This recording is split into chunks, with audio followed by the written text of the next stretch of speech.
ሰላም ጤና ይስጥልን ውድ የቻናላችን ተከታታዮች የፕሮግራማችን ቤተሰቦች፣ ይህ አብዲራዋ ቲዩብ ነው።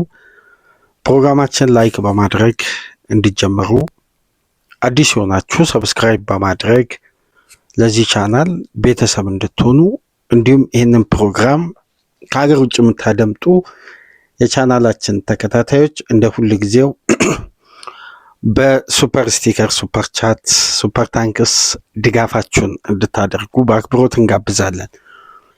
በዚህኛው ፕሮግራማችን እንግዲህ ትኩረት የምናደርገው ትናንትና በሰራነው ፕሮግራም ቃል በገባነው መሰረት እንግዲህ መረጃዎች በተገቢና በተሟላ ሁኔታ የሚገኝ ከሆነ የሚስጥራዊውን ጉባኤ መረጃ ካገኘን ወደ እናንተ ይዘን እንደምንመጣ፣ ከሱ ጋር በተያያዘ ደግሞ እየወጡ ያሉ ዘገባዎችን ተከታትለን ወደ እናንተ ለማድረስ እንግዲህ ትናንት በነበረን ድህረ ጨዋታ ግምገማ ሊቨርፑል በሜዳውና በደጋፊው ፊት 4-1 በኤሪዲቪዚ ቡድን መሸነፉን ተከትሎ የተለያዩ ትችቶች፣ የአሰልጣኙ ቆይታ ጥያቄ ውስጥ የገባበት በርካታ ነጥቦች ሲነሱ ነበር። እነዚህን ጉዳዮች እንግዲህ በተሻለ ሁኔታ ለመመልከት አሰልጣኙ ላይም አስፈላጊ የሆነ እርምጃም ውሳኔም ማስጠንቀቂያም የትኛውም እርምጃ ለመውሰድ ክለቡ ቅድመ ዝግጅት ማድረግ አለበት። በተለያዩ ጉዳዮች ላይ ክለቡን መገምገም አለበት። የክለቡ ወቅታዊ ሁኔታ ጠለቅ ብሎ መመርመር አለበት። አሰልጣኙ በዚህን ሰዓት ክለቡን ወደ ሪትም መመለስ ይችላሉ አይችሉም የሚለውን ጉዳይ በመጀመሪያ ደረጃ ከተመለከቱ በኋላ ከአሰልጣኙ ጋር በቀጥታ የሚደረግ ውይይት ይኖራል። ከዛም በኋላ እንግዲህ እንደ ማንኛውም ክለብ አሰልጣኝ እንደሚያሰናብት ክለብ ውጤት እንደራቀው በቁልቁለት ጉዞ ላይ እንደሚገኝ ክለብ የራሳቸውን እርምጃ ይወስዳሉ። ለዚህ ደግሞ ተገቢውን ይሄ የተለመደውን አሰራር ወይም ችኮላ ያልተሞላበትን እርጋታ የተሞላበት አንዳንዴ ከሚመጣው ይልቅ ያለው መንገድ የማስያዝ እድሉ ሰፊ ነው ተብሎ ስለሚታመን በእግር ኳስ ይህንን ጉዳይ ለመመልከት እንግዲህ በሊቨርፑል ቤት ባለፉት 10 ዓመት ከ10 ዓመት በላይ እንዲህ አይነት አስቸኳይና አፋጣኝ የነበረ ስብሰባ ተደርጎ አያውቅም። የአስቸኳይ ሚቲንግ ሁሉም በየዘርፉ እየሰራ እያገለገለ ለክለቡ የሚያደርገውን በአመራርነትም በተለያዩ ጉዳዮች በቀጥታ ተሳትፎ አድርጎ ኃላፊነቱን በሚወጣበት ጊዜ ድንገት ከትላልቅ ስራ አስኪያጆች አስቸኳይ ስብሰባ ሐሙስ ንጋት ማለት ሐሙስ 3 ሰዓት ጠዋት ጠንካራ ስብሰባ እንደሚኖር ተጠቁሟቸው እንግዲህ ሁሉም የሚመለከተው አካላት ሚስጥራዊ ስብሰባና ጉባኤ ተደርጓል ከአሰልጣኙ ጋር። ከዛም በኋላ አሰልጣኙ በቀጥታ ፕሬስ ኮንፈረንስ ላይ በመውጣት ከሮቡ ምሽቱ ሽንፈት አንስቶ እስከ እሁዱ የዌስትሃሙ ጨዋታ ካሁን በኋላ ስለሚኖረው እያንዳንዱ ጉዳይ በቂ ማብራሪያ ምናልባት ባልተለመደው መልኩ ተመልክታችሁ ሊሆን ይችላል ረጅም ፕሬስ ኮንፈረንስ አርነ ስሎት አድርገዋል። ታዲያ ስብሰባው ምን ነበር? ስለዚህ ስብሰባ እንግዲህ ሊክም አድርጎ የታመኑ ዘጋቢዎችም የሚዲያ ባለሙያዎች ሁሉንም ጉዳይ ይዘው በዝርዝር ወጥተዋል። ነገር ግን አሁንም አርነ ስሎት የእንግሊዝ ሚዲያ የጋዜጦች ሽፋን መሆናቸውን ቀጥለዋል። እስቲ ዛሬ ደግሞ ለህትመት የበቁ ለንባብ የበቁ ጋዜጦች ላይ ይዘው የወጡትን እያንዳንዱን ጋዜጣ እንመለከታለን። ምክንያቱም መረጃ መነሻ የሚሆነው የነሱ ነው። በተለይ ደግሞ ዴሊ ቴሌግራፍ በአርነ ስሎት ዙሪያ እንግዲህ በቴሌግራፍ ገጹ ላይ ጂሚ ካራገር ነው የዛሬው ጉዳይን በተመለከተ እንደምትመለከቱት ምሽት ላይ በነበረው የቪላ ፓርክ ጨዋታ አንድ የተጋጣሚ ክለብ ደጋፊ ከቪላ ፖሊስ ጋር የተጋጨበትን በምስሉ ላይ እንደምትመለከቱትና ከታች ያለው ደግሞ ትልቁ ጽሁፍ በሊቨርፑል ዙሪያ በስሎት ዙሪያ ጂሚ ካራገር እንግዲህ በቴሌግራፍ አምዱ ላይ የጻፈውን ጋዜጣው ይዞ ወጥቷል። በተጨማሪም የተለያዩ ጋዜጦች ዛሬ ትኩረታቸውን ሊቨርፑል ላይ አድርገዋል። አሁንም ይሄ ጉዳይ ሊቀጥል ይችላል። ምናልባት እኮ በደንብ አስተውላችሁ ከሆነ ሚዲያውን የተቆጣጠረው አርሴናል ሙኒክን ያንበረከከበት ሙኒክን ያሸነፈበት በዚህን ሰዓት በሁሉም ውድድሮች ላይ ወጥነት ያለውን ብቃት በማሳየት በኢሮፒያን ቶፕ 5 ሊግ ውስጥ አስተማማኝ የማጥቃት አቅም ያለው ቡድን ሙኒክ ነው።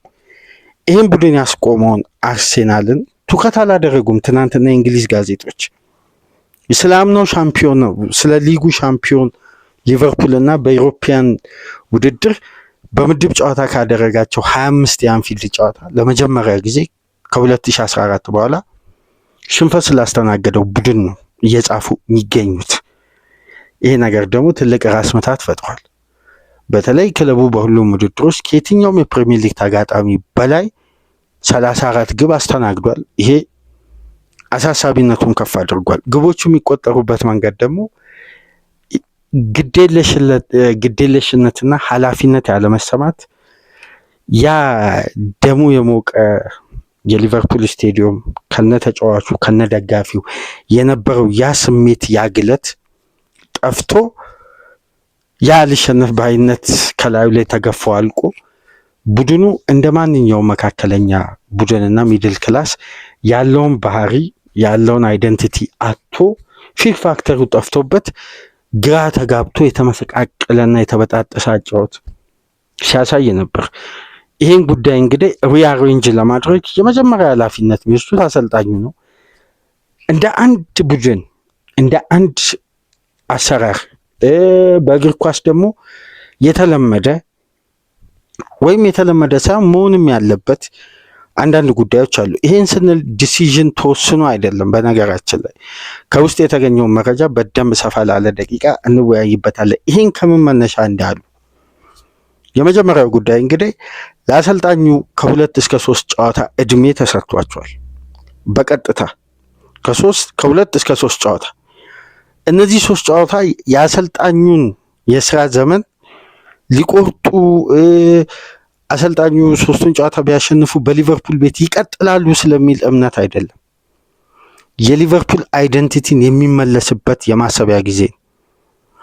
ሊቨርፑል ለምሳሌ ዌስትሃምን 3-0 አሸንፎ በጨዋታው ላይ በልዩነት ካላሸነፈ አይደንቲቲ ክራይሱ ላይ ሽግግር ለማድረግ እንኳን እምነት ጥሎ ፕሮጀክቱን ለማስቀጠል የሚያስችል በቂ የሆነ የሜዳ ውስጥ ተግባር።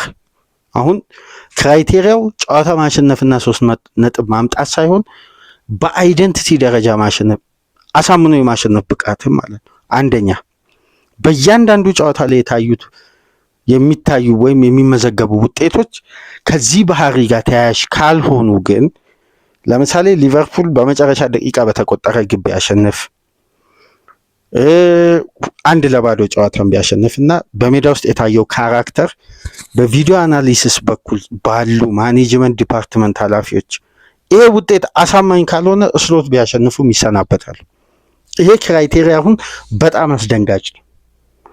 እንደዚህ አይነት ክራይቴሪያዎች ደግሞ የቲሙ ይሄ አዲሱ ስትራክቸር ያወጣበትና አርነ ስሎትን በቦታቸው ላይ ትልቅ ስጋት፣ በጣም ትልቅ ጫና ውስጥ የከተታቸው ዋነኛ ጉዳይ በመልበሻ ቤት ውስጥ ያጡት እምነት አለ።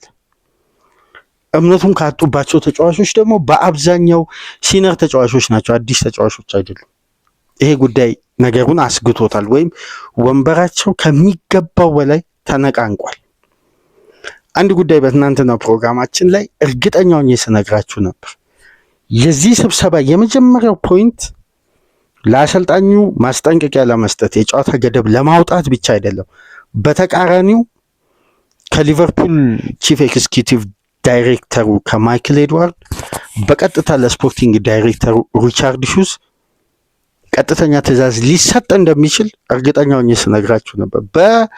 በአዲስ አሰልጣኝ ምልመላ በኩል ያለምንም ጥርጥር ሪቻርድ ሹዝ ከሐሙስ ጠዋት የሊቨርፑል ስራ አስኪያጆች ስብሰባ በኋላ የስሜን ያክል እርግጠኛ ነኝ ወደ አሰልጣኝ ምልመላ ገብተዋል።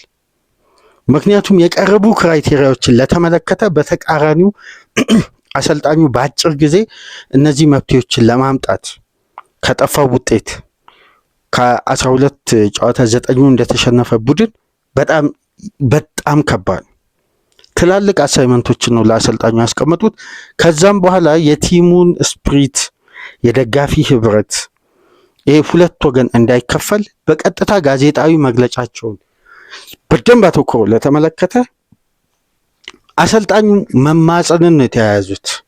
ሚዲያ ላይ ቀርበው ማለት ማስተባበያ ወይም ምክንያት መፍጠር ሳይሆን ክለብ ውስጥ ስላሉ ትላልቅ ጥንካሬዎችና እነዚህን ጥንካሬዎች በላቀ ደረጃ ብንጠቀም ብናሻሽል፣ እነዚህ ነገሮች ላይ ክለቡን ኢምፕሩቭድ ብናደርግ ወደ አምናው የውጤት ሪትም እንደሚመጡ እርግጠኛ እየሆኑ የቡድኑን ስፕሪት ለመጠበቅ ይሄ መደላድል በቦታቸው ለመፍጠር አይደለም። ካለባቸው ውጥረት ከዚህ በፊት የተለያዩ ጉዳዮችን ያነሳሉ። ለምሳሌ በጨዋታ ላይ ስለተሸነፉበት አንዳንድ ሪዝኖች ነጥለው በማውጣት ለምሳሌ ሲቲውን ሽንፈት ከዳኝነት ጋር ያይዘው 1-1 ሆነን በአስቆጠርነው ግብ ሜዳ ውስጥ በበለጠ ሞቲቬት ሆኖ መጫወት የምንችልበትን ዳኝነቱ በመሻሩ ምክንያት ያ ኢነርጂና ያ ፍላጎት ሊቀጥል አልቻለም የሚል ሰበብ አቀረቡ።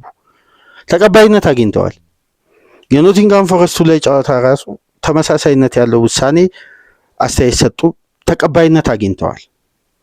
ግን የፒኤስቪ አይንድሆቨን አንደኛ ስታንዳርድ እና የሊግ የቶፕ 5 ሊግ መሆን አንፊልድ በቀላሉ ተጋጣሚ መጥቶ የራሱን ካራክተር ለማሳየት በዚህ ደረጃ ፍሪደም የሚያገኝበት ስቴዲየም መሆኑ አሰልጣኙ አሁን ሪዝነብል ለመሆን አልቻሉ። ስለዚህ አሰልጣኙ ወደ ቀድሞ ሪትም ለማምጣት ክለቡ የሚፈልገውን የራሱን የሆነ ክራይቴሪያ አስቀምጧል። አንድም ተጫዋች ይሁን በሊቨርፑል ስብስብ ውስጥ አሰልጣኙን ሳያማክሩ ያመጡት ተጫዋች የለም። ውሳኔው የበላይ አካላት ቢሆንም ያለ አሰልጣኙ ፍላጎት የመጣ ተጫዋች የለም። ያለ አሰልጣኙ ፍላጎትና ከእቅድ ውጪ መሆን ደግሞ የተሸጠ ተጫዋች የለም። ሁሉም በምክክር በጋራ ምክክር፣ ውሳኔው ግን የበላይ ኃላፊዎች ናቸው። ስለዚህ እያንዳንዱ ጉዳይ ላይ የተወሰደው እርምጃ በጥሩ አስተዳደራዊ ውሳኔና በጥሩ ከአሰልጣኙ ጋር ባለው የክለቡ ማኔጅመንት ክፍል ግንኙነት በመግባባት ላይ የተሰራ ነው። ስለዚህ አሰልጣኙ የፖቴንሻል የታክቲክ ቡድን የማሳደግ አቅም እንጂ በተቀሩ ምክንያቶች ላይ እንደዚህ ስላልሆነ ነው እንደዚህ የሆኑ የሚለውን ጉዳይ ለማንሳት ወደኋላ ያሉበት ዋነኛ ምክንያት ያለ ፍላጎት የተደረገ ወይም ከጫናና ፓወርን ሃንድል ካደረጉ ግለሰቦች የመጣ ጉዳይ ስላልሆነ ለሰበብም አይመቻቸው። ነገር ግን የሲነር ተጫዋቾች ፍላጎት ማጣት በስብስብ ውስጥ ተነሳሽነት ሊቀንስ ይችላል። ተነሳሽነት ደግሞ መቀነስ ማለት በሜዳ ውስጥ ሊቨርፑል ለ3 ተከታታይ ጨዋታ ያ አልሸነፍ ባይነት የነበረው መንፈስ በክለብ ውስጥ በዚህ ደረጃ መጥፋቱ አንደኛ ተጫዋች በከፍተኛ ተነሳሽነት ቡድን ውስጥ አንድን ጨዋታ ለመቀየር ፍላጎትና ተነሳሽነት ሲኖረው ስለ ቅንጅት ሳይሆን ያ ቡድን ስለመጣበት ስፒሪት ነው መጀመሪያ ቅድሚያ የሚሰጠው። እኛ ሻምፒዮንን የሚል ስሜት ሲነር ተጫዋቾች ውስጥ ካለ መሸነፍ ለነሱ መለኪያ አይሆንም። ምክንያቱም ሻምፒዮናነት ነው መለኪያው። ስለዚህ አንድ ተጫዋች የሚጫወትበት የፍላጎት መጠን ገደብ የለውም። በጣም ኢነርጀቲክ ይሆናል፣ ደጋፊን የሚያነቃቃ ይሆናል፣ ሞራሉ ሌሎችንም የሚያነቃቃበት። ሊቨርፑል እንደ ቡድን ከአሰልጣኝ እስከ ቴክኒካል ስታፍ እስከ ተጫዋቾች ድረስ ያ ስነቦና ደብዝዞና ፈዞ ነው የታየው። ስለዚህ ይህ ጉዳይ ምንድን ነው? ተጫዋቾች ተነሳሽነት ከሌላቸው በሚቀርብላቸው የጨዋታ መንገድ ላይ እየሰለቹ ነው፣ ወይም በአሰልጣኙ የጨዋታ መንገድ መሰልቸት ይታያል። ወይም እንደሌላው ቡድን ተደጋጋሚ ዓመት ዋንጫ በመብላት የዋንጫ መሰላቸት ሳይኮሎጂ ውስጥ ገብቷል እንዳይባል አምና ነው ዋንጫው ማንሳት የቻለው ዋንጫ ማሳካት የቻለው። የርገን ክሎፕ ተመሳሳይ አይነት ፈተና አልገጠማቸውም። አይደንቲቲ ክራይስ አልገጠማቸውም። ክሎፕ እኮ 2022-23 ተቸግረዋል፣ ግን አይደንቲቲ ክራይስ አይደለም። ምክንያቱም ከቶፕ 6 ክለቦች ጋር ቢያንስ አንፊልድ ላይ እንደዚህ አይነት ውጤት አላስመዘገቡ። ሻምፒዮናውን ሲቲን አሸንፈዋል፣ ቼልሲ ማሸነፍ ችሏል። ሁሉ አብዛኛው ውጤት ማንሳት ይቻላል። ከማንቸስተር ዩናይትድ ጋር እንኳን ዩናይትድን ሊቨርፑል ቶፕ 4 ሳይጨርስ 7-0 አሸንፏል። አይደንቲቲ ክራይስ አይደለም ትላልቅ ኢንቨስትመንቶች በክለቡ ታሪክ አይደለም በፕሪሚየር ሊጉ ታሪክ ተፈጽመው ቀርተው ክሎፕ ከሁለት ከሶስት ተጫዋች በላይ ሳይጠግን ወደ ውድድር ዓመቱ ገብተው ፕሪሲዝን ተበላሽቶ በርካታ ጉዳዮች ተፈጥረው እንኳን ሊቨርፑል በዚህ ደረጃ ክራይስ ውስጥ አልገባም። ያውም የተጫዋች ተደራራቢ ጉዳት በተመዘገበበት የውድድር ዓመት ተነሳሽነት አልጠፋም። ፍላጎት ስላለ ሪከቨር ለማድረግ ክለቡ አልተቸገረም። አሁን ሪከቨር ለማድረግ የጠፋውን ይሄ የተጫዋቾች ፍላጎትን ለማነሳሳት የተደረገው ስብሰባ ላይ ሁለት አይነት እስኬጁልድ የነበረው ስብሰባ ነው። ቅድም የነገርኳችሁ ክራይቴሪያው የተቀመጠበት ስብሰባ በቀጥታ ከአሰልጣኙ ጋር የተደረገ ሚቲንግ ነበር። በዚህ ሚቲንግ ውስጥ የሊቨርፑል ዋና ስራ አስኪያጅ የሙሉ የሴቶችም የወንዶችም በሊቨርፑል ብራንድ በዓለም አቀፍ ደረጃ የበላይ አስተዳዳሪ የሆነው ማይክል ጎርደን አለ። ቼርማን ደግሞ ቶሚ ወርነርም አሉ። እንዲሁም የክለቡ ሲኢኦ ስራ አስፈጻሚ ማይክል ኤድዋርድ አሉ። አርነ ስሎት፣ ሪቻርድ ሂውዝ እና ባሪ ሃተን በተጨማሪም እነ ጁሊያን ዋርድ እነ ፔድሮ ማርኩዝ በተገኙበት ነበር ይሄ ሰፋ ያለ ዲስከሽን የተደረገው። ሁለተኛው ግን ስኬጁል የተደረገው ደግሞ ሚስጥራዊ ጉባኤ በክለቡ ቴክኒክ ዳይሬክተሮች ብቻ ነው። እነዚያ የበላይ ኃላፊዎች በክለቡ ቴክኒክ ዳይሬክተሮች ውሳኔ ላይ የሚያጸድቁት ወደ አንድ እርምጃ ሲደርሱ ነው። ስለዚህ የክለቡን ስፕሪት ለመመለስ ሁሉም ስራ አስኪያጅ እንደ ባለቤትነት እንደ ክለቡ ኃላፊነት ቀርበው በጉዳዩ ላይ ይወያያሉ። ግን ሁሉም የስራ ድርሻ ኃላፊነት ስላለው በየዘርፉ ነው የሚጠየቅበት። ቴክኒካል የሜዳ ውስጥ ጉዳይ ደግሞ መንገድ እንዲይዝ የእግር ኳሱ ክፍል እና ማይክል ኤድዋርድን በተመለከተ በበላይ የማይክል ኤድዋርድ የሚመራው አዲሱ ስትራክቸር ደግሞ በድጋሚ ለ34 ደቂቃ ሚቲንግ ነበራቸው። የመጀመሪያው 46-48 ደቂቃ እንደነበር፣ ሁለተኛው ደግሞ ወደ 34 ደቂቃ። ሁለተኛው ሚቲንግ ላይ ግን አሰልጣኙ አልነበሩም ነው የተባለው። አሁን ትልቁ ጉዳይ እዚህ ጋር ሁለተኛው ሚቲንግ ላይ አሰልጣኙ አልነበሩም፣ ቴክኒክ ዳይሬክተሮች በአጠቃላይ ግን ለ34 ደቂቃ ተወያይተዋል። ይሄ ከባድ ውሳኔ ነው። ከዚህ ጀርባ ስላለው እውነታ ትናንትና እርግጠኛው ስጠቁማችሁ ነበር። የመጀመሪያው የዚህ ስብሰባ ዋና መነሻ ስለ ወቅቱ የሊቨርፑል ውጤት ለመወያየት ነው፣ ውሳኔ ለማስተላለፍ ነው። መቼም ይሁን አንድ ክለብ ስር ነቀል ለውጥ ሊያደርግ ሲል በሚዲያ ላይ የለመድናት አንድ ተመሳሳይ አስተያየት አለች። የክለቡ ባለቤቶች፣ ስራ አስኪያጆች ሁሉ ከአሰልጣኙ ጎን ናቸው ይላል። ልክ ይሄ መግለጫ የሚወጣው መች ነው? አሰልጣኝን ጠርተው በቢሮአቸው ውስጥ ካናገሩ በኋላ መግለጫ ያወጣሉ።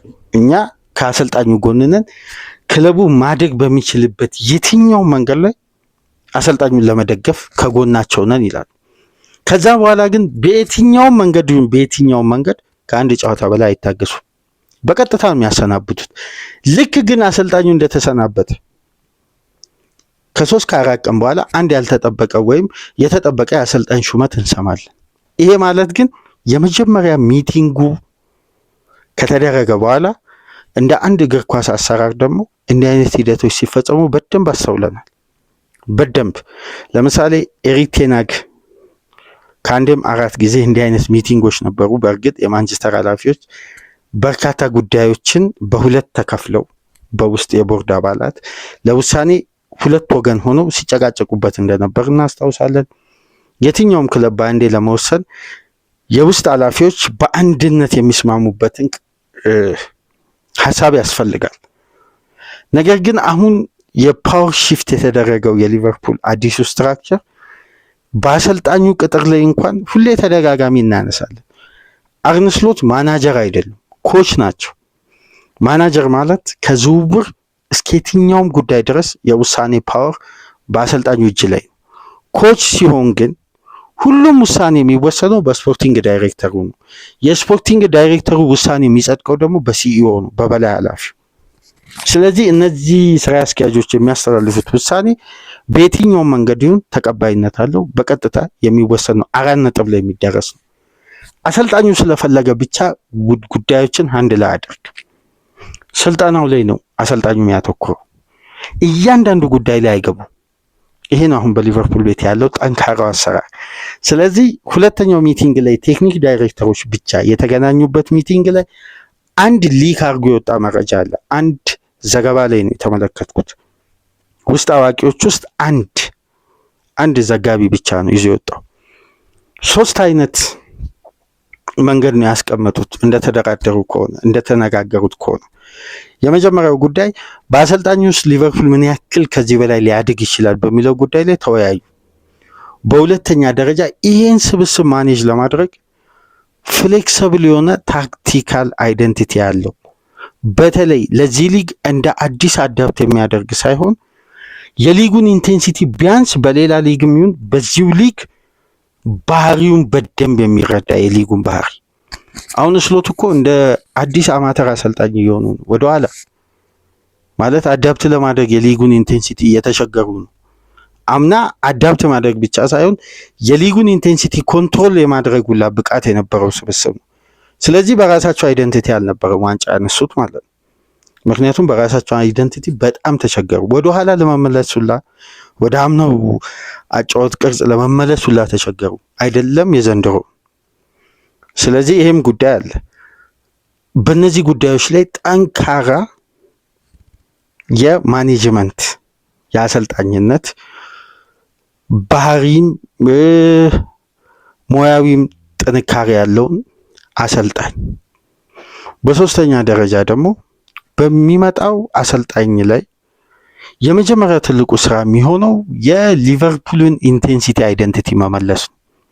አሁን እነዚህ 3 ነጥቦች በጣም በሁለተኛው ስኬጁል ሚቲንግ ላይ የተነሱና መወያያ ርዕስ የነበሩ ናቸው።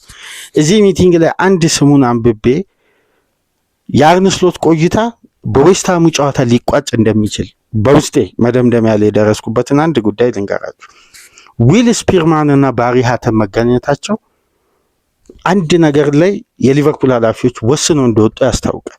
ዊል ስፒርማን እና ባሪ ሃተን ማለት የሊቨርፑል የሪሰርች ክፍል ዲፓርትመንት ዋና ኃላፊ የኢያን ግራምን ቦታ ተክቶ የሚሰራው ዊል ስፒርማን በጣም የተቀናጀ የቪዲዮ አናሊሲስ በማቅረብ የሚታወቅ ያን የቪዲዮ አናሊሲስ ደግሞ በከፍተኛ ሁኔታ ማኔጅመንት በማድረግና ቺፍ ስካውት ዳይሬክተር የሆነው ባሪ ሃተን ነው፣ የምልመላ ክፍል ማለት ነው። ሁለቱ ከዚህ በፊት የአርነ ስሎት የምልመላ ወቅት ላይ ታስታውሱ እንደሆን አምና የአሰልጣኙ ቅጥር ሲፈጸም አንድ ጉዳይ አንስተን ነበር። እነዚህ 2 ባለሙያዎች ከቀድሞ የሊቨርፑል ስፖርቲንግ ዳይሬክተር የአሁኑ ቴክኒካል ዳይሬክተር ከጁሊያን ዋርድ ጋር በመሆን 3ቱ ባለሙያዎች ወደ ፌኖርድ በአንድ ወቅት ሄደው ነበር። 2023-24 የውድድር ዓመት ገና በጀመረ የሊቨርፑልና የቶትናም ጨዋታ በተደረገ ሳምንት አካባቢ ሄደው በፌኖርድ የልምምድ ማዕከሉን ሙሉ ስካውት በማድረግና ወጣት ተጫዋቾቹ ወደ ፌኖርድ ውሰት ብንሰጥ የተሻለ ቆይታ እድገት ያደርጋሉ ወይ የሚለውን ጉዳይ ለመመልመል በሄዱበት ነው የጀርገን ክሎፕ እንደሚለቁ ለነዚህ የስራ ክፍል ኃላፊዎች ከገለጹ በኋላ እነዚህ ስራ ክፍል ኃላፊዎች በዛም ወቅት የአካዳሚ ምልመላ ክፍል ለመመልከት ወደ ፌኖርድ በሄዱበት የስሎትን ያሰለጣጠን ሲስተም እና ኤሊት ፉትቦል ዴቨሎፕመንት ያላቸውን ግንዛቤ ሪፖርት ተመልክተው የተደነቁት። ከዛም በኋላ ማይክል ኤድዋርድ ወደ ሊቨርፑል ሹመት ከመጣ በኋላ ነው እንግዲህ ለሪቻርድ ሂውዝ ክሎፕ ሳይለቁ አሰልጣኝ እንዲፈልግ በበርንማውዝ ኃላፊነት እያለ ትልቅ ኃላፊነት የሰጡት። ገና ወደ ሊቨርፑል እኮ የስራ ቅጥር ሪቻርድ ሂውዝ አልመጣም፣ ግን እንደሚመጣ ይታወቅ ነበር ከኤድዋርድ ጋር ቅድመ ስምምነት ስለነበራቸው። ስለዚህ የዊል ስፒርማን የባሪ ሃተን የጁሊያን ዋርድ የምልመላ ስቴፕ እግረ መንገድ ስሎትንም የመመልከት አጋጣሚ ስለነበር እነዚህ የቪዲዮ አናላይዝ የሚያደርጉ ባለሙያዎች ስለ ስሎት ያሰለጣጠን ሲስተም ፌኖርድ ውስጥ ሄደው የተመለከቱ ሲስተም ስላለ ነው ለሪቻርድ ሂውዝ አንድ አጋዥ የሆነ ሙያዊ ትንተና ያቀረቡት። ከዛም በኋላ ነው አርነ ስሎት እንዲመጡ ውሳኔ የተላለፈው በነገራችን።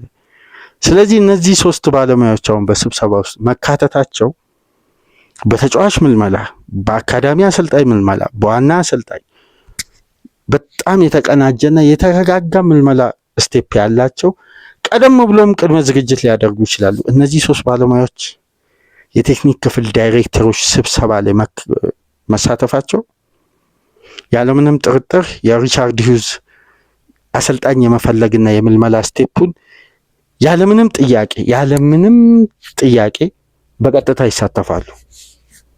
ማለት እነዚህ ሰዎች የሚያቀርቡት የምልመላ ስርዓት አለ። በሊቨርፑል ቤት የሚሰራው አልጎሪዝም እንግዲህ እንደምታውቁት ለዘመናዊ እግር ኳስ በተለይ ለእንግሊዝ እግር ኳስ አዲሱ ውስጣዊ አሰራር ትልቅ ግብአት የሆነ አብዛኛው ክለብ የሊቨርፑልን በስተጀርባ ያለውን አሰራር ይሄ የምልመላ ስቴፕ ይሄ ትልቁን አልጎሪዝም በዳታ የተቀናጀ የምልመላ ስርዓትን በእያንዳንዱ ዘርፍ ላይ በተጫዋች ግዢም ሽያጭም ብቻ አይደለም የአሰልጣኝ ግምገማ ላይ እያንዳንዱ ጉዳይ ላይ ይሄ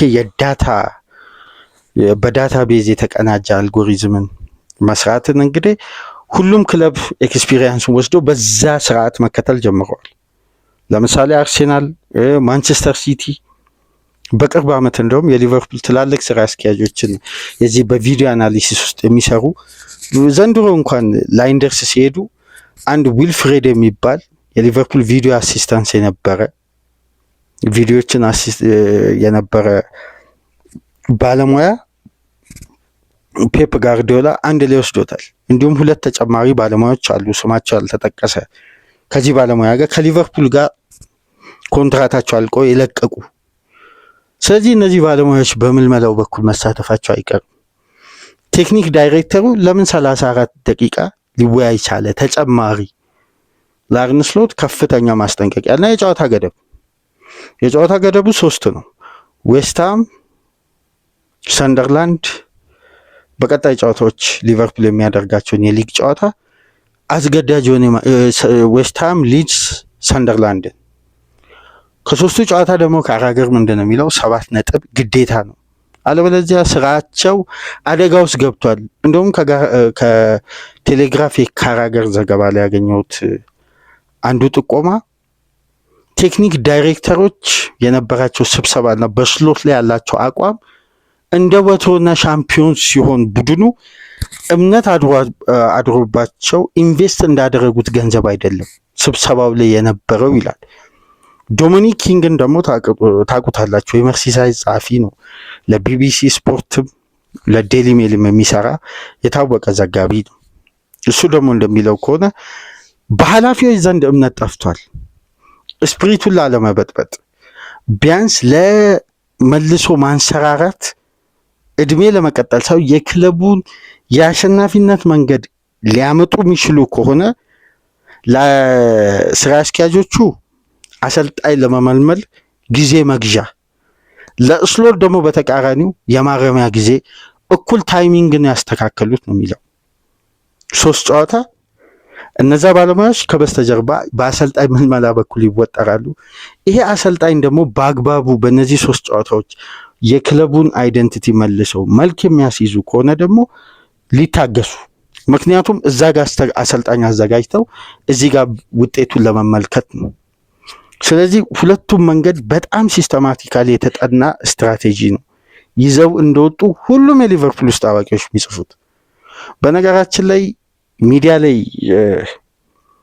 በተለያዩ ሶሻል ሚዲያዎች በተለያዩ ግሩፖች ላይ የሚጻፈውና በቀጥታ የወጣውን ጽሁፍ ይሄ ከላይ ያለውን አንቀጽ ነው። ወደ ውስጥ ትራንስክሪፕሽን ስላለው አብዛኛው የእግር ኳስ አገራችን ላይ ተርጉሞ በግሩፕ በሶሻል ሚዲያ የሚጽፉ ትላልቅ ግሩፖችም ሚዲያዎችም ላይ የምትመለከቱት ሁሌም በተመሳሳይ ከፊት ያለውን ወይም እላይ ላይ የወጣውን ዘገባ የሊቨርፑል ኃላፊዎች በስሎት እምነት አላቸው፣ ክለቡን ድጋሚ አንሰራርተው ወደ ሪትም እንደሚያመጡ ተስፋ አድርገዋል በሳቸው ላይ የሚለውን ከላይ ያለችውን አንቀጽ ዲቴል ሲገቡ ግን እነዚህ ተስፋዎች ከምን መነሻ ናቸው?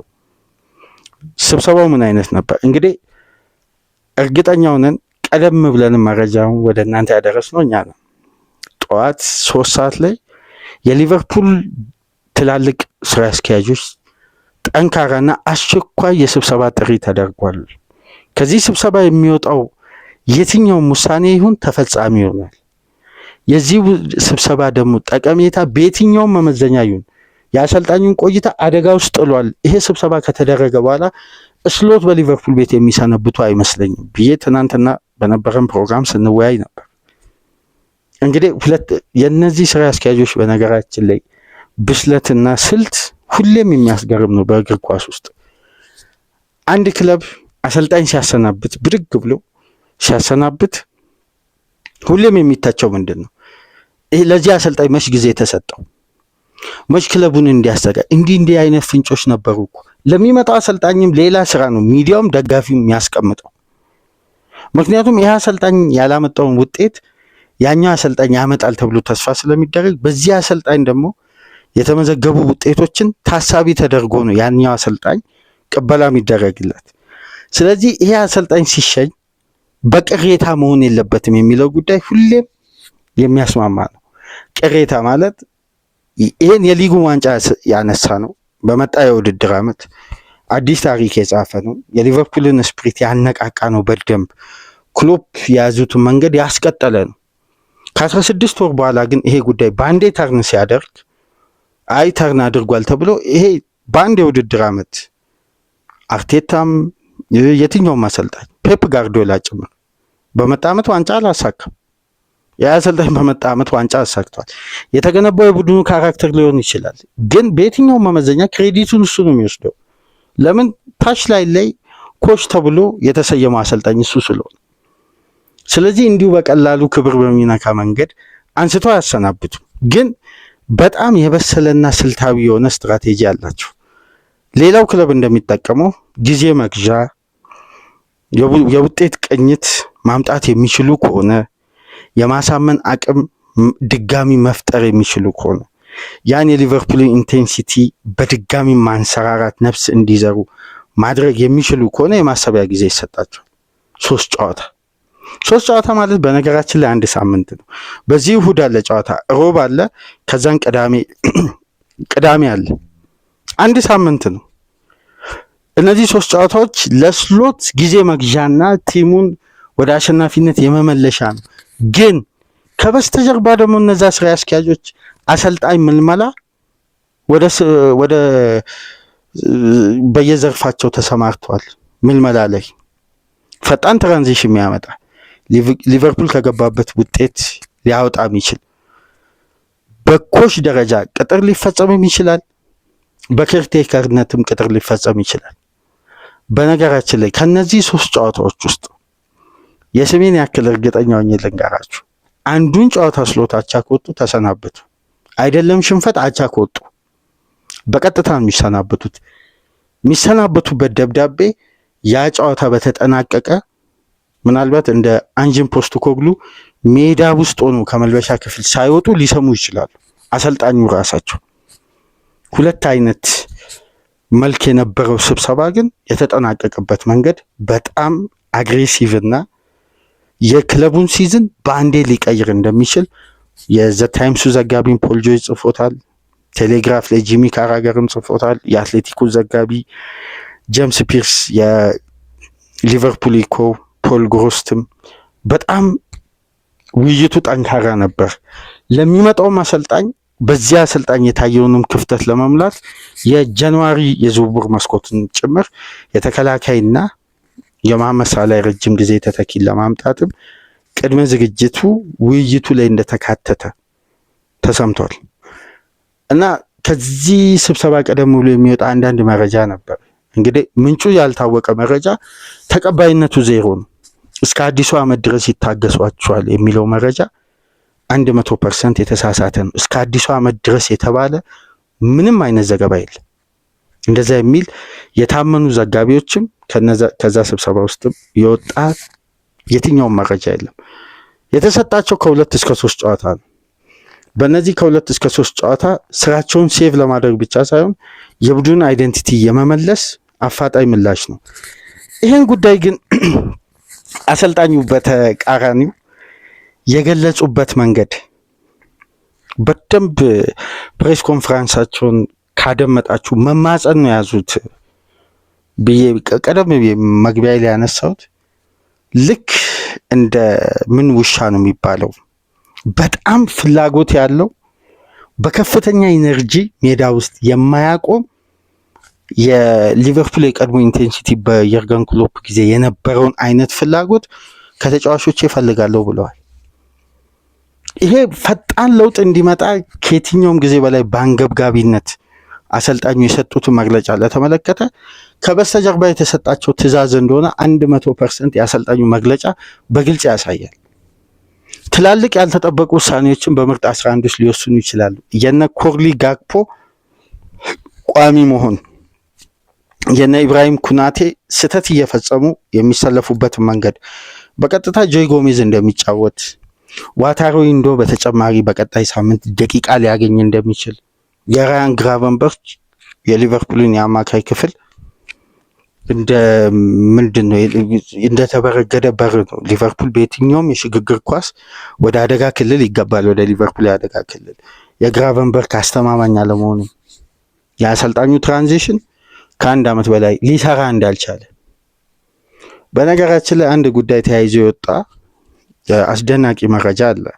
ይሄ መረጃ ምናልባት የሊቨርፑልን ደጋፊዎችን በከፍተኛ ሁኔታ ሊያበሳጭ የሚችል በጣም ከፍተኛ ብስጭት ውስጥ የሚከት መረጃ ነው የወጣው። ሊቨርፑል የመጨረሻ 8 ቀናት በዝውውር መስኮቱ ላይ ከአርነ ስሎት ጋር ሪቻርዱዝ አንድ ቆይታ ነበራቸው። የአማካይ ክፍሉ ላይ ተጨማሪ ኢነርጂ ያለው ዲፕ ላይን ፕሌይሜከር የሚያስፈልግ ከሆነ አሉ አንድ አማካይ ማስፈረም እንችላለን። ገበያ ላይ አስተማማኝ አማካይ አግኝተናል። እንግዲህ አማካዩ ስም አልተጠቀሰም። ማን ሊሆን እንደሚችል የተጠቀሰ ነገር የለም። ኖ ባለኝ አማካይ ግን ፍሎሪያን ቪትዝም ስለተጨመረ የተሻለ አማራጭ አለኝ፣ የአማካይ አማራጭ አያስፈልግም የሚል ምላሽ ከአርነ ስሎት አግኝተዋል ሪቻርዱስ እንጂ የሊቨርፑል ኃላፊዎች ሚድፊልደር ማስፈረም የእቅዳቸው አንዱ አካል ነበር። ይህን ዘገባ የተመለከትኩት ፖል ጆይስ ላይ ነው። ስለዚህ በግራቨንበርክ ያላቸው እምነት በከፍተኛ ሁኔታ አሰልጣኙን በስብሰባው ላይ አስተችቷቸዋል፣ ታክቲካሊ ከተወቀሱበት ምክንያት። ለዛ ነው ስለ ኤንዶ ፕሬስ ኮንፈረንስ ላይ ለ4 ደቂቃ ነው 5 ደቂቃ ነው ያወሩት።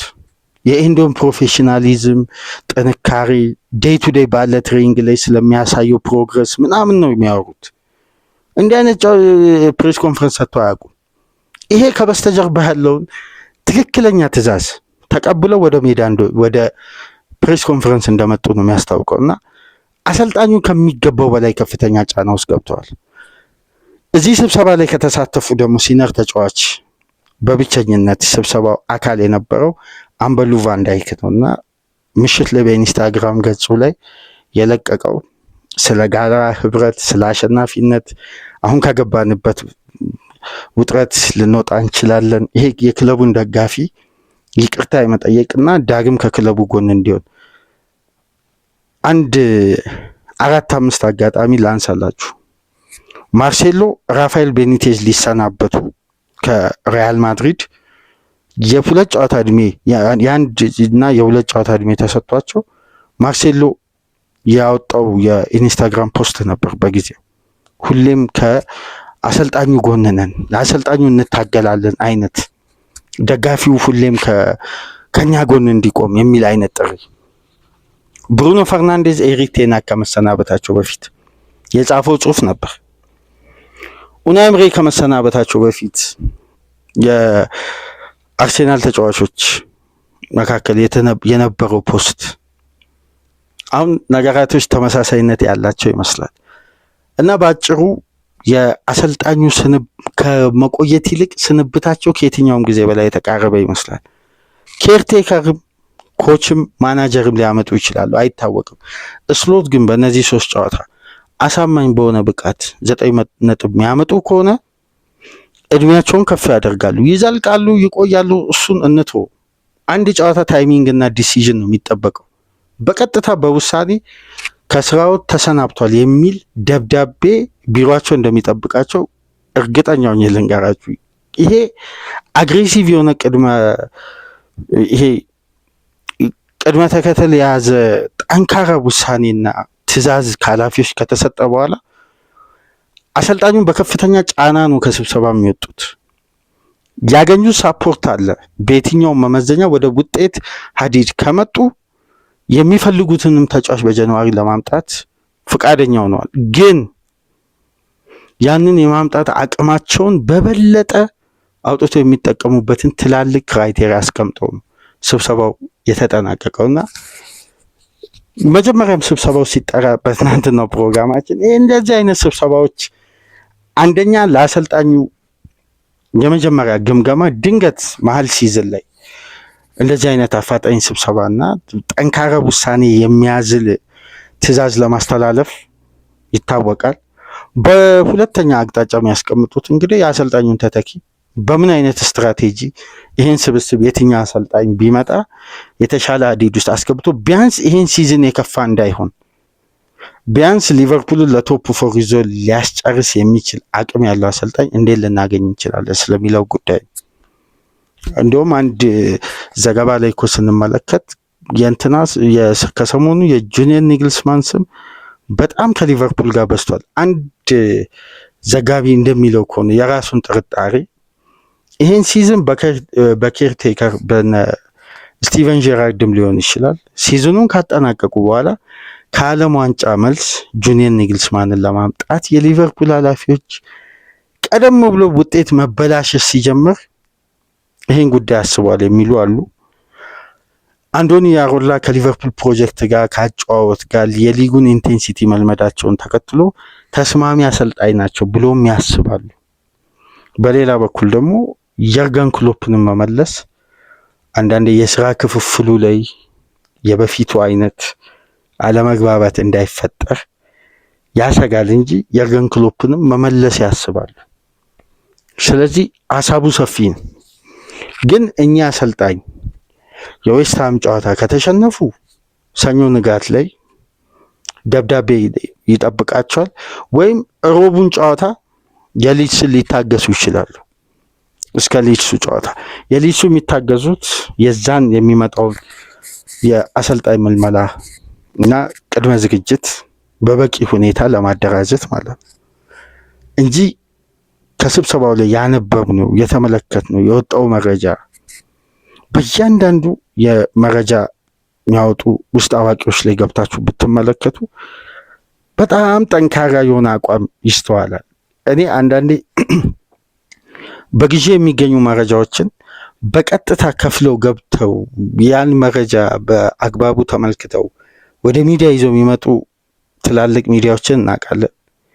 ግን ለሰፊ የሆነ የእግር ኳሱ ቤተሰብ በብዙ ሺዎች የሚቆጠሩ ተከታዮች ባሉባቸው ሶሻል ሚዲያ ላይ ግሩፖች ላይ አንዳንዴ ተተርጉሞ የሚቀርቡበት መንገድ እዛ ጋር ከተጻፈው ነገር ጋር ፍጹም እውነታው የሰማይና የምድር ልዩነት አለ።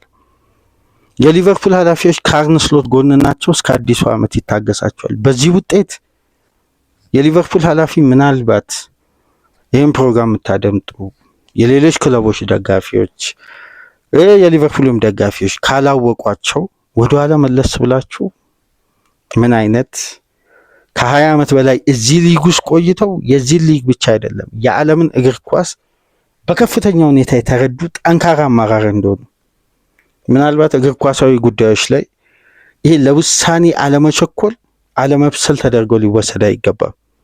እግር ኳስ ሂደት ስለሆነ እኛ በምንመለከተው መመዘኛ ብቻ አይደለም የሚመለከቱት ወይም ሚዲያ ላይ መተን እንደምንተቸው ሚዲያ ላይ መተን እንደምናደንቀው እንደምንወቅሰው አይደለም። ምክንያቱም ጊዜው ኖቬምበር ነው።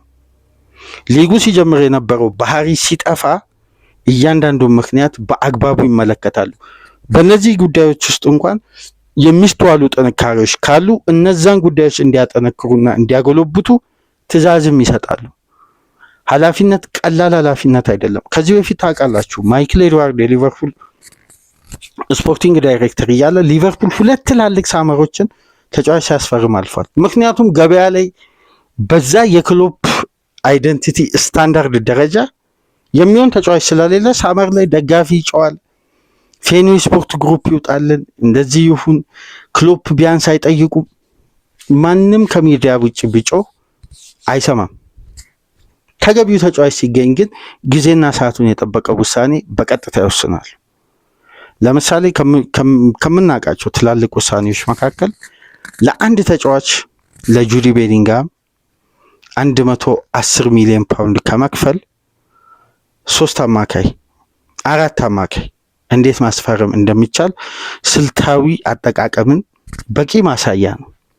ስለዚህ ውሳኔ ላይ ይሄ የመዘግየት ወይም የመላላት ወይም የክለቡን ውጤት አይመለከቱም ውጫዊውን ተቃውሞና ውስጣዊ አስተዳደሩን ጉዳይ ሚዛናዊ አድርገው የሚመለከቱ በጣም ጂኒየስ የሆኑ የእግር ኳስ ስራ አስኪያጆች ናቸው። ስለዚህ በውሳኔያቸው በኩል ዘግይተዋል የሚለው ተቃውሞ ብዙም ላያስማማ ይችላል፣ ወይም ከአሰልጣኙ ጎን ናቸው የሚለው ነገር እግር ኳስ ውስጥ የተለመደው አስተያየት እንጂ በቋሚነት ስሎትን እያስታመሙ ይቆያሉ ማለት አይደለም።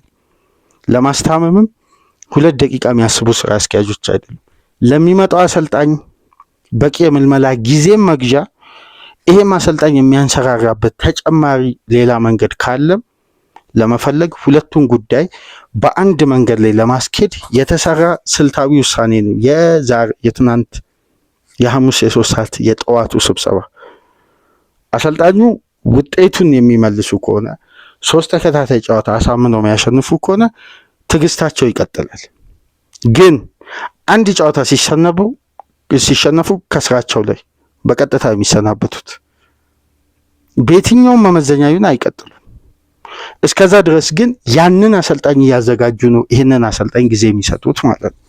ሁለቱን ጉዳይ በአንድ መንገድ ማስኬድ ይሄ የአስተዳደራዊ ብልሃት ነው። በአንድ የተነስተው አሰልጣኙን አሰናብቶ የሚመጣውን አሰልጣኝ ሳያዘጋጁ ቁጭ ብሎ እንግዲህ አብሮ ውጤት ክለቡ ሲያጣና ሲበታተን መመልከት ነው የሚሆነው። ስለዚህ ጉዳዮችን ሚዛናዊ አድርጎ ማስኬድ ያስፈልጋል። ይሄ ደግሞ ስልታዊ የአመራር ዘይቤ እንጂ ችኮላ የተሞላበት አይደለም። ውሳኔው ደግሞ እስከ ፈረንጆቹ አዲሱ ዓመት የሚለው መረጃ ከእውነት የራቀ የሐሰት መረጃ ነው። እስከ አዲሱ ዓመት የሚል የትኛውም የታመነ ዘጋቢ የለም፣ ሊኖርም አይችልም። እንደዚህ አይነት ታጋሽነትም ዓለም ላይም እንዲህ አይነት አሰራርም የለም። እኚህ ኔዘርላንዳዊ እንግዲህ ከሚጠበቀው በላይ ከፍተኛ ጫና ውስጥ ገብተዋል። ማስተካከል ይችላሉ ወይ? ካልቻሉስ እነማን ይመጣሉ? በእነማን በኩል እቅድ ተይዟል? ያንን ጉዳይ ደግሞ እየተከታተልን መረጃዎችን ስናገኝ በእንዲህ መልኩ ወደ እናንተ ይዘን የምንመጣ ይሆናል። ከተመቻችሁ ላይክ አድርጉ። አዲስ ከሆናችሁ ሰብስክራይብ በማድረግ ለዚህ ቻናል ደግሞ ቤተሰብ የሆናችሁ ሰብስክራይብ ያደረጋችሁ ላይክ የምታደርጉ ከሀገር ውጭ የምታደምጡ ደግሞ በሱፐር ስቲከር፣ በሱፐር ቻት፣ በሱፐር ታንክስ ድጋፍ አድርጉ። የእሁዱን ተጠባቂ ጨዋታ የአርሴናልና የቼልሲ የስታንፎርድ ብሪጅ ፍልሚያን በተመለከተ እስቲ መንደርደሪያ ሀሳቦችን አንስተን ታክቲካሊ እንወያይና በበለጠ በቀጣይ ቀናት ሰፋ ያሉ ደቂቃዎችን ተጠቅመን ሰፊ ማብራሪያን ይዘን እንመጣለን። ለአሁኑ በአርነ ስሎት ጉዳይ ለዚህን ያክል ደቂቃ ያስኳችሁ። ሰላም ቆዩ።